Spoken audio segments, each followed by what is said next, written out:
and it is December 16th, 1965. Now for our weather today. Breaking news from Ivy Board. And in Desmond School District, Iowa. Thank you, Ainsley. I'm here at the high school. Here at Desmond East, students have decided to wear black armbands to support a truce made in the Vietnam War during the holidays. The principals have learned of these actions, and they are making a policy that states any student wearing an armband will be asked to remove it, and with refusal will result in suspension. Some of the students involved in this case are Mary Beth Tinker and Christopher Etchard. These two students are very crucial in this case because they refuse to do so because they think that this policy is a violation of their rights. Through their parents, they have sued the school. I'm now here with the principal of the school to hear his side of the argument. Okay, Mr. Principal, what are your views on the armbands and why did you decide to make such a big deal about it?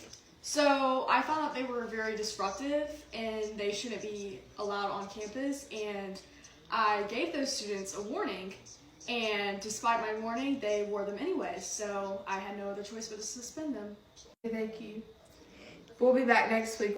Thank you, Ivy Board. Tinker versus Des Moines said the president that students have First Amendment rights too. Stepping into school property doesn't mean that students give up their rights to free expression. This Tinker ruling confirmed that the symbolic speech merits protection under the First Amendment. Tinker versus Des Moines Independent School District is a landmark case addressing the free speech rights of public school students. Now we'll be interviewing the amicus curiae, which is a friend of the court. She will be offering the court additional information and her perspective about the case. Hi. How are you doing? Good, how are you? I'm doing good. I just wanted to come talk to you a little bit about this upcoming case, Tinker versus Des Moines. I know, it's a big decision. It is. There's a lot to think about.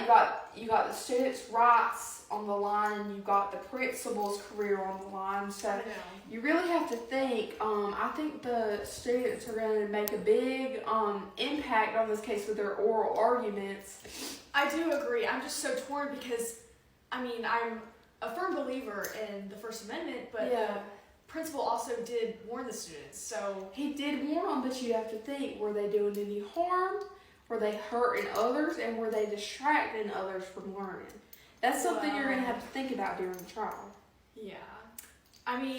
Wearing armbands wasn't really a disruptive action, I don't think. They were just trying. It was peaceful. They were trying to do a peaceful protest, Right. I think. I don't think they meant any harm. I don't know if it was misread. But we'll have to see till the trial to see the opinion of the court. Cut the cameras. Thank you, amicus curiae. The court finally had a conference where they discussed the case specifically and addressed the prospects of the settlement with the judge. The opinion of the court ruled in a 7-2 majority delivered by Justice Abe Fortas. Certiorari can also be implanted through this case because it shows how a higher court can be reviewing the case of a lower court. The U.S. District for Court of the Southern District of Iowa sided with the school's ruling that wearing armbands could disrupt learning. But the Supreme Court ruled that wearing armbands did not prohibit learning. Even though the Supreme Court ruled that this was part of the students' constitutional rights, There's been other concurring opinions from Potter Stewart and Hugo Black that argue that the First Amendment does not provide the right to express any opinion at any time. Stewart wrote that children are not necessarily guaranteed to the full extent of First Amendment rights. And Hugo L. Black argued that armbands distract students from their work and they detract the ability of school officials to perform their duties. In conclusion, the Supreme Court ruled that neither students nor teachers shed their constitutional rights to freedom of speech or expression at the schoolhouse gate. We'll see y'all next week with another Supreme Court case. And again, I'm Ainsley Spell. And I'm Grace Sherwood.